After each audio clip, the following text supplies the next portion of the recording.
Good morning students.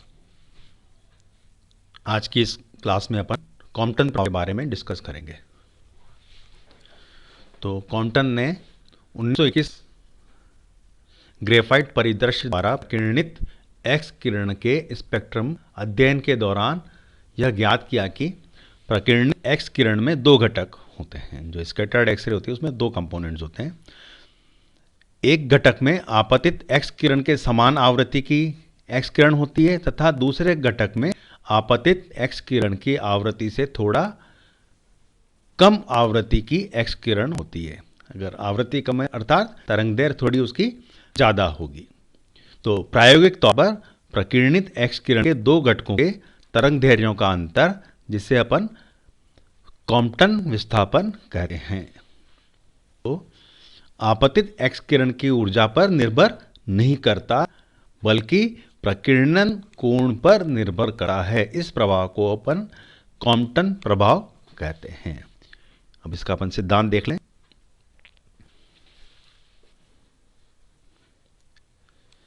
Compton प्रभाव को सैद्धांतिक रूप से सिद्ध करने के लिए 1923 में कॉम्पटन एवं डिबाई ने प्लैंक के क्वांटम सिद्धांत को स्वीकार किया और यह सिद्ध किया कि कॉम्पटन प्रभाव आपतित एक्स किरण तथा प्रकीर्णत या लक्ष्य के परमाणु के लूजली बॉन्ड इलेक्ट्रॉन के प्रत्यास्थ टक्कर के कारण होता है। इस प्रकार कॉम्पटन ने प्लैंक क्वांटम सिद्धांत को प्रायोगिक प्रमाण दिया। अब अपन इसको थोड़ा सा डिस्कस करते हैं, इसमें किस तरह से। तो कॉम्पटन प्रभाव सिद्ध करने के लिए ये मानते हैं कि E1 is equal to h mu तथा संवेग P1 equal to h mu upon c का एक फोटोन है जिसकी एनर्जी एच म्यू है, तो उसका मोमेंटम कितना हो जाएगा एच म्यू अपॉन सी। तो एक फोटोन विराम द्रव्यमान m0 के शिथिलबद्ध इलेक्ट्रॉन, लूजली बॉन्ड इलेक्ट्रॉन है, जिसका संवेग P2 बराबर 0 है। ये अपन मान के चल रहे हैं। तो इलेक्ट्रॉन है, उसका रेस्ट मास m0 है और ये भी मान रहे हैं कि वो रेस्ट में है, तभी तो उसका मोमेंटम 0 होगा। और उसकी एनर्जी क्या होगी? उसकी काइनेटिक एनर्जी तो होगी नहीं, उसकी जो एनर्जी होगी वो उसकी रेस्ट मास एनर्जी यानी कि m0c² है। तो जो फोटोन है वो इलेक्ट्रॉन से प्रत्यास्थ टक्कर करता है। इसके परिणामस्वरूप आपतित फोटोन की ऊर्जा में कमी हो जाती है, ठीक है। और फोटोन के संवेग इलेक्ट्रॉन के संवेग P2 dash equal to mv की वृद्धि होती है, उसको ये संवेग मिलता है और उसकी ऊर्जा टक्कर के पश्चात E2 dash equal to mc² हो जाती है, ठीक है। और यह फोटोन की आपतित दिशा से थीटा कोण बनाते हुए प्रतिक्षिप्त होता है। जो इंसिडेंट फोटोन है उसकी जो दिशा है उससे थीटा कोण बनाते हुए रिकॉइल होता है, कौन? इलेक्ट्रॉन। और इसी क्षण संवेग P1 dash equal to h mu on c तथा E1 डैश ऊर्जा equal to h mu dash का एक द्वितीयक फोटोन आपतित फोटोन की दिशा से फाई कोण बनाते हुए प्रकीर्णित होता है, ठीक है। एक चीज और ध्यान देनी है कि कॉम्पटन प्रभाव में आपतित फोटोन इलेक्ट्रॉन को संवेग तथा ऊर्जा निरंतर नहीं देता, बल्कि पहले फोटोन की ऊर्जा का इलेक्ट्रॉन द्वारा अवशोषण हो जाता है। जो की एनर्जी उसको इलेक्ट्रॉन एब्जॉर्ब करता है। उस क्षण इलेक्ट्रॉन द्वितीयक फोटोन का उत्सर्जन करता है। तो इलेक्ट्रॉन जो है उस टाइम सेकेंड फोटोन एमिट करता है, जिसकी ऊर्जा आपतित फोटोन की ऊर्जा से कुछ कम हो जाती है। इसलिए इस अभिक्रिया में संवेग तथा ऊर्जा के संरक्षण के नियम वैलिड होते हैं। अब अपन जो इंसिडेंट फोटोन है और इलेक्ट्रॉन है उनके कोलिजन से पहले मोमेंटम और एनर्जी निकाल लेते हैं और कोलिजन के बाद की मोमेंटम और एनर्जी डिफाइन कर लेते हैं। तो टक्कर के पहले आपतित फोटोन की ऊर्जा कितनी मान के चले अपन? E1। वो कितनी है?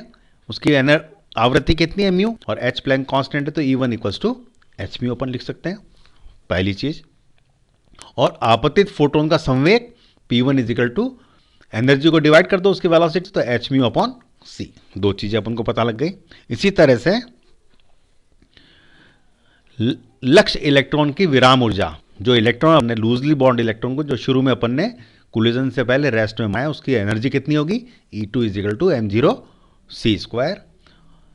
ठीक है। और इसी तरह से स्थिर इलेक्ट्रॉन का संवेग कितना हो जाएगा, P2 इक्वल्स टू 0। अपन ने शुरू में क्या कहा, इलेक्ट्रॉन विराम अवस्था में, तो उसका संवेग कितना होगा, P2 इक्वल्स टू 0। ये हुई टक्कर के पहले की बात। अब टक्कर के बाद की बात करें तो जो प्रकीर्णित फोटोन है उसकी एनर्जी कितनी हो जाती है, E1 डैश, तो कितनी हो जाएगी, मान लीजिए वो h म्यू डैश जाती है। और प्रकीर्णित फोटोन का संवेग P1 dash equals to h mu dash on c, जैसे अपन ने पहले लिखा था वैसे ही लिख दिया। इसी तरह से प्रतिक्षिप्त इलेक्ट्रॉन की ऊर्जा E2 dash equal to mc²। Electron का रेस्ट मास अपन ने m0 माना है, यहां पर एनर्जी आई है E2 के अंदर, वो गतिशील अवस्था में इलेक्ट्रॉन का द्रव्यमान m है, तो E2 डैश इक्वल्स टू कितना है, mc²। और इसी तरह से प्रतिक्षिप्त इलेक्ट्रॉन का संवेग E2 डैश अपन क्या लिख सकते हैं, m इंटू v। ठीक है। अब अपन 4 मोमेंटम लिखते हैं इसके, आपतित फोटोन का, स्थिर इलेक्ट्रॉन का और प्रकीर्णित फोटोन का और रिकॉइल इलेक्ट्रॉन का मोमेंटम 4 वेक्टर लिखते हैं। तो आपतित फोटोन का 4 मोमेंटम वेक्टर अपन क्या लिख सकते हैं, P1 mu is equal to, वो इसके फर्स्ट 4 कंपोनेंट होंगे, फर्स्ट 3 कंपोनेंट इसके स्पार्शियल कंपोनेंट और फोर्थ कंपोनेंट इसका टाइम पार्ट है जिसमें एनर्जी आती है। तो अपन म्यू अपन इसकी डेफिनेशन से क्या लिखते हैं, P1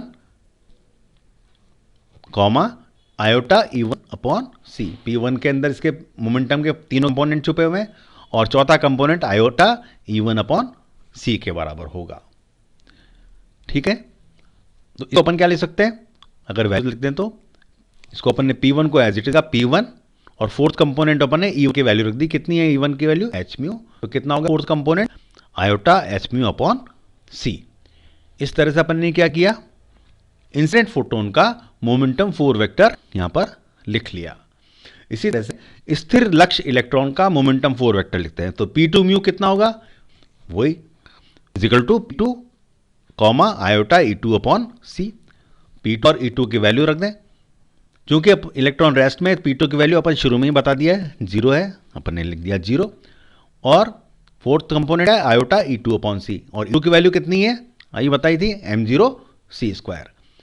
जैसे ही अपन E2 की वैल्यू m0c² रखें, एक सी इसके नीचे सी है उससे कट जाएगा, तो फाइनल क्या आ जाएगा आपका, P2 mu equals to 0 iota m0c।